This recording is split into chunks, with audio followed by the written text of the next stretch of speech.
जय हिंद फ्रेंड्स, स्वागत है आप सभी का वैल्यू व्यू आईएएस एकेडमी के इस यूट्यूब प्लेटफॉर्म पर। उम्मीद करता हूं आप सभी अच्छे होंगे। दोस्तों, हम लोग अब तक इंडियन पॉलिटी के कुछ मुद्दे को डिस्कस किया है और लास्ट टॉपिक मैं समझ पा रहा हूं कि हम लोगों ने जो डिस्कस किया था वो टॉपिक था हमारा स्टेज ऑफ कॉन्स्टिट्यूशन डेवलपमेंट। और उसमें लास्ट वीडियो में मैंने आपको बताया था कि जो रेगुलेटिंग एक्ट जो लाए गए वो क्यों लाए गए, उसकी पूरी जो एक कहानी थी उसको मैंने बताया था। आज का जो वीडियो है इसमें हम लोग ये जानेंगे कि लगभग रेगुलेटिंग एक्ट 1773 का है वो क्या कहता है और एक्ट ऑफ सेटलमेंट 1781 का है वो क्या कहता है। आज के वीडियो में इसी दो एक्ट पर हम लोग चर्चा करने वाले हैं और बेसिक जो चीजें हैं रेगुलेटिंग एक्ट के बाद क्यों लाया गया उसकी बात की एक छोटी सी स्टोरी है, मैं भी उसको बताने का यहाँ पे प्रयास करूंगा। तो चलिए इस वीडियो के माध्यम से समझने का प्रयास करते हैं कि जो रेगुलेटिंग एक्ट था वह क्यों लाया गया। पिछले क्लास में जैसे मैंने बताया, उस लाने के बाद क्या क्या जो इसमें जो प्रावधान है उसको एक एक करके समझने का प्रयास करते हैं। देखिए, मुद्दा क्या है कि जो हमारा स्टेज ऑफ कॉन्स्टिट्यूशन है उसको दो स्तर पर बांटा जा सकता है। एक है कि अंडर ईस्ट इंडिया कंपनी और एक है कि अंडर ब्रिटिश क्वीन। इसकी भी कहानी है कि लगभग जो ईस्ट इंडिया कंपनी के अंदर में जो कानून बनाएगी ब्रिटिश गवर्नमेंट, वहां की पार्लियामेंट, वह लगभग 1773 से 1853 के बीच में, और उसके बाद से ये पूरा जो सत्ता होगा ईस्ट इंडिया कंपनी की कहानी खत्म हो जाएगी और भारत पर जो पूर्ण रूप से जो एक रेगुलेशन का जो व्यवस्था जब चालू हो जाएगा वह होगा महारानी क्वीन की, जो वहां पर ब्रिटेन में बैठी हुई होंगी। तो उसका जो शासन व्यवस्था चलेगा वह 1858 से 1947 तक, और 1947 के बाद हमारा देश आजाद हो जाता है।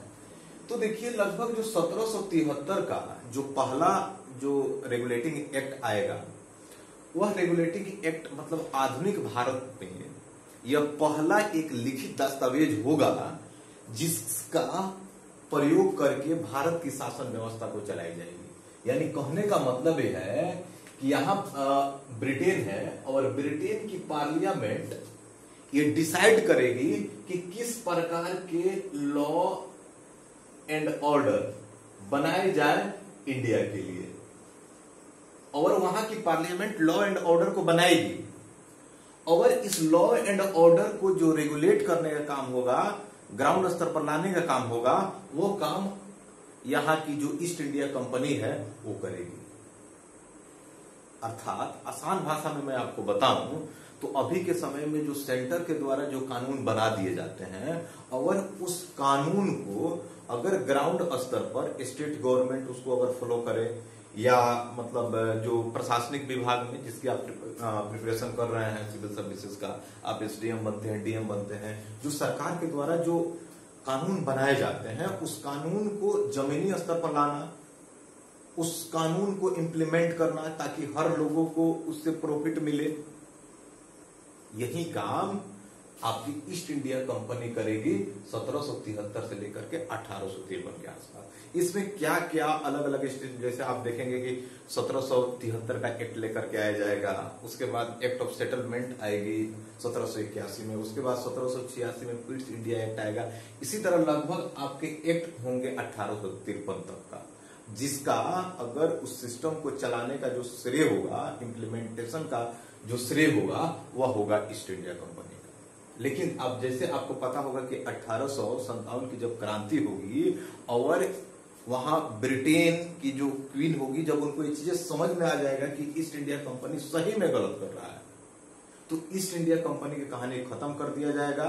ये यहाँ पर भारत में सिर्फ और सिर्फ इनका मतलब जो एक एंगल से देखा जाए तो लगभग सिर्फ और सिर्फ एडमिनिस्ट्रेटिव पावर ही इनके पास रहेगी। आने वाले समय में इसकी करेंगे हम लोग पड़ताल। तो लगभग अब हम बात करते हैं पहला रेगुलेटिंग एक्ट 1773 का क्या है। देखिए, पहले क्या था कि जैसे अगर मैं कहूं कि लगभग अगर इंडिया अगर शॉर्ट फॉर्म में मैं, चलिए इसको थोड़ा सा रफली में बनाने का प्रयास करता हूं।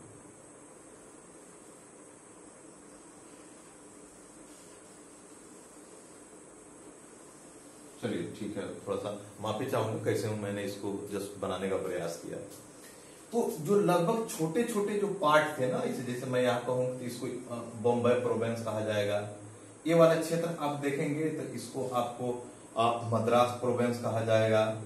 इस वाले क्षेत्र को आप देखेंगे तो इस वाले क्षेत्र को आपको कहा जाएगा बंगाल प्रोविंस। मतलब छोटे छोटे पार्टों में जो ईस्ट इंडिया कंपनी थी पूरे भारत को बांट दिया था लगभग का। और वहां पे एक प्रोविंस को लीड करने के लिए वहां पर सिर्फ गवर्नर थे, गवर्नर जनरल में ध्यान रखिए, गवर्नर थे। उसी में से आप जो आप मॉडर्न हिस्ट्री वगैरह पढ़ते हैं या पॉलिटी वगैरह भी पढ़ते हैं तो आप उसमें क्लाइव्स का नाम सुनते हैं। रॉबर्ट क्लाइव जो था, एक लाली का नाम सुनते हैं। ये कौन थे? जब आप कर्नाटिक वार जब पढ़ेंगे तो उसमें इसकी चर्चा मिलेगी। फिर आप बैटल ऑफ बक्सर पढ़ेंगे या बैटल ऑफ प्लासी पढ़ेंगे तब तो आपको ये चीजें वहां पर पता चलेगी। यानी छोटे छोटे जो पार्ट होंगे उसमें एक लीड करने वाला जो इंसान होगा उसको वहां पर गवर्नर कहा जाएगा। अब मुद्दा था कि ये छोटे छोटे पार्ट इतना ज्यादा थे जिसकी वजह से ये अपने अनुसार सिस्टम को ज्यादा चलाने का प्रयास करते थे। तो होता था कि जैसे बंगाल प्रोविंस में कुछ और चीजें चल रहा है, मद्रास में कुछ और चल रहा है, ये अपने मन का कर रहे हैं, ये अपने मन का कर रहे हैं, ये अपने मन का कर रहे हैं। तो जिससे क्या होता था कि इस पूरे भारतवर्ष में एक मतलब एक व्यवस्थित शेड्यूल के साथ सिस्टम नहीं चल पाता था। अब आप पिछले क्लास को याद कीजिए, मैंने कहा था कि कुछ ईस्ट इंडिया कंपनी के जो अपोजिशन वाले लोग थे, जो कंपनी दूसरे कंपनी के लोग थे, उन लोगों ने कंप्लेन किया था कि ईस्ट इंडिया कंपनी भारत में कुछ गलत कर रही है। अब यहां पर ब्रिटेन की जो गवर्नमेंट है उनको इस पर संज्ञान लेना चाहिए, कुछ एक्शन लिए जाने चाहिए। और उसी का नतीजा था कि लगभग रेगुलेटिंग एक्ट लेकर के आया गया। तो सबसे पहला जो काम किया गया रेगुलेटिंग एक्ट के माध्यम से, उसमें ये किया गया कि जो ये मद्रास प्रेसिडेंस होगी और बॉम्बे प्रेसिडेंसी होगी, इन दोनों को अंडर कर दिया गया आपके बंगाल प्रेसिडेंसी के अंदर में। समझ रहे हैं क्या? ये दोनों जो प्रेसिडेंसी थी, बंगाल प्रेसिडेंसी और आपके ये वाला जो क्षेत्र आप देख रहे हैं मद्रास प्रेसिडेंसी, इसको यहां पर मर्ज कर दिया गया बंगाल प्रेसिडेंसी में। मतलब पूरा अब इनका जो डिसीजन होगा वह डिसीजन अब लेगा आपका बंगाल प्रेसिडेंसी। अब आपने कभी पढ़ा होगा, याद कीजिएगा इस चीज को, जब मराठा वार जब आप पढ़ते हैं और मराठा वार में जब यहाँ के बंबई प्रेसिडेंसी वाला कुछ वहां पर जब ट्रीटी होती रहती है रघुनाथ राव के साथ, तो लगभग ये जो ब्रिटिश प्रोविंस है वह बिना अथॉरिटी लिए, बंगाल प्रोविंस के बिना अथॉरिटी लिए ही अगर ये मतलब ट्रीटी में एग्रीमेंट कर देता है तो यहाँ पर जो बंगाल प्रोविंस के जो गवर्नर जनरल है उसका अपोज करते हैं और इनके द्वारा लिए गए डिसीजन को काउंटर करते हैं। अब चीजें आप लिंक कर पा रहे होंगे, क्यों? क्योंकि इस रेगुलेटिंग एक्ट 1773 के माध्यम से लगभग जो ये दो प्रोविंस थे इनको अंडर कर दिया गया था आपके बंगाल प्रोविंस के तरफ। क्लियर? उम्मीद करता हूं कि आपको ये चीजें क्लियर हो गई। दूसरा बात जो इसमें जो किया गया, दूसरा ये था कि अब जो पहले जो थे वो पहले थे आपके हर एक क्षेत्र का गवर्नर। अब क्या किया गया कि अब उसी का नाम बदल दिया गया और उसका नाम था आपका गवर्नर जनरल, यानी पद वही, लेकिन उसके मतलब जो एक नाम होता है, एक जो संज्ञा दी जाती है उसमें थोड़ा सा चेंज किया गया और अब बंगाल का गवर्नर जनरल कहा जाने लगा। और भारत का जो बंगाल का जो गवर्नर जनरल जो हुआ प्रथम, लॉर्ड वारेन हेस्टिंग्स हुआ। क्योंकि उस समय लगभग 1773 से पहले जो बंगाल के जो गवर्नर थे वो लॉर्ड वारेन हेस्टिंग्स ही थे, लेकिन जैसे ही एक्ट आया तो एक्ट के माध्यम से वो तो भारत से गए नहीं, अभी शासन में थे यहाँ पर, तो बंगाल में वहीं अगर गवर्नर थे तो उन्हीं को गवर्नर जनरल ऑफ बंगाल कहा जाने लगा। ये चीजें क्लियर होगी। अब मुद्दा था कि कानून कैसे बनाया जाए, how to make the law, law कैसे बनाया जाए। तो लॉ बनाने के लिए जैसे आप आज के समय में देखते हैं कि संसद है, पार्लियामेंट है, उसमें लोकसभा के मेंबर हैं, राज्यसभा के मेंबर हैं, वो सारे लोग डिबेट करते हैं। तो डिबेट मतलब पक्ष विपक्ष की बातें होती रहती है। जो रूलिंग पार्टी वाली जो होती है, जो मतलब जिनकी सरकार होती है, वो लोग अपना एक प्रपोजल लेकर के आते हैं जिसको विधेयक कहते हैं, और वही विधेयक जब दोनों सदनों में पास हो जाती है तो उसको एक्ट मान लिया जाता है, कानून मान लिया जाता है। तो वहीं पे अब यहाँ पर कानून व्यवस्था कैसे बनाई जाए, तो इसके लिए इस एक्ट के माध्यम से आपको एक काउंसिल का निर्माण किया गया। उस काउंसिल में 4 मेंबर प्लस एक गवर्नर जनरल, लगभग 5 मेंबर डिसाइड किए गए।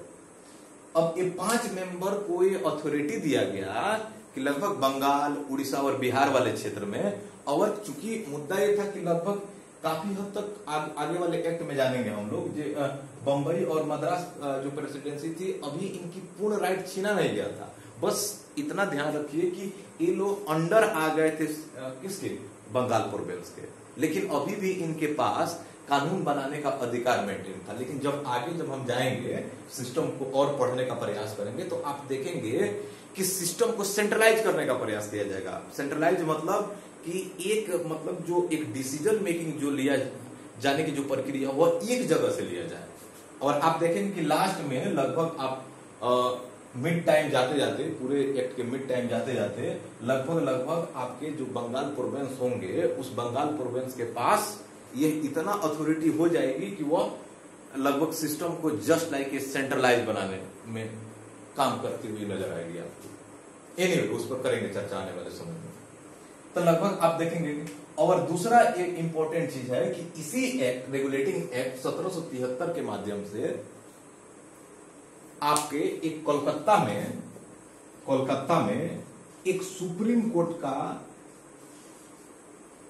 बात कहा गया, सुप्रीम कोर्ट का निर्माण करने की बात की गई। एक्ट था 1773 का, और 1774 में आपका जो कोलकाता सुप्रीम कोर्ट का निर्माण किया गया। और इस कोलकाता सुप्रीम कोर्ट के जो पहले जो जज थे, जिसे आज के समय में आप CJI समझ लीजिए, चीफ जस्टिस ऑफ इंडिया, तो एलिजा इनके थे, और इनके साथ में 2 और जजेस थे जो काफी इंपॉर्टेंट है। कभी कभी आप देख रहे हैं कि यूपीएससी या स्टेट PCS हो, पता नहीं इनकी क्वेश्चन पूछने का दायरा कैसे चेंज हो रहा है, कुछ भी पूछ दे रहे हैं। तो लगभग आपको कुछ स्टैटिक चीजें भी पता होना चाहिए। तो लगभग आप देखेंगे कि यहाँ पर लिविंगस्टन और हाइट्स 2 लोग और थे जो उस समय इस जो कलकत्ता सुप्रीम कोर्ट था, उस सुप्रीम कोर्ट के जज थे। ये काफी इंपॉर्टेंट बन जाता है चीजें जानने के लिए। दूसरा ये चीजें है कि जो ईस्ट इंडिया कंपनी था, और ईस्ट इंडिया कंपनी के जो एम्प्लॉय थे, काम करने वाले अधिकारी थे, इस एक्ट के माध्यम से ये स्पष्ट तौर पर कह दिया गया कि भाई अगर आप किसी भी तरीके से किसी भी प्रकार का गिफ्ट नहीं लेंगे और किसी भी प्रकार का पर्सनल ट्रेड नहीं करेंगे। क्यों नहीं करेंगे? याद कीजिए पिछला वाला क्लास जब मैंने बताया था कि ईस्ट इंडिया कंपनी के जो अपोजिशन वाले कंपनी वाले थे, उन्होंने स्पष्ट तौर पर कहा था कि जो ईस्ट इंडिया कंपनी है, यहां के अधिकारी भारत का शोषण कर रहे हैं, पर्सनल ट्रेड कर रहे हैं। ईस्ट इंडिया कंपनी तो छोड़ दीजिए, एक एक लोग के अपने पर्सनल ट्रेड है और इतना ज्यादा बेनिफिट अर्न कर रहे हैं कि वो बड़े बड़े काम करते हुए नजर आ रहे हैं। आप जब एक रिपोर्ट देखिएगा, क्लाइव्स ने अपने यहां से जब शासन करने के बाद जब वहां ब्रिटेन गया तो वह इतना पैसा अर्न किया था कि उसका डेवलपमेंट को देख करके वहां की जो अपोजिशन कंपनियां थी, अनफॉर्चुनेट इन्होंने कंप्लेन किया था ब्रिटेन के क्वीन के पास। तो लगभग ये भी इस एक्ट के माध्यम से ये चीजें बताई गई। और दूसरा ये चीजें था इस एक्ट में कि एक नया प्रावधान लाया गया जिसको बोलते हैं COD,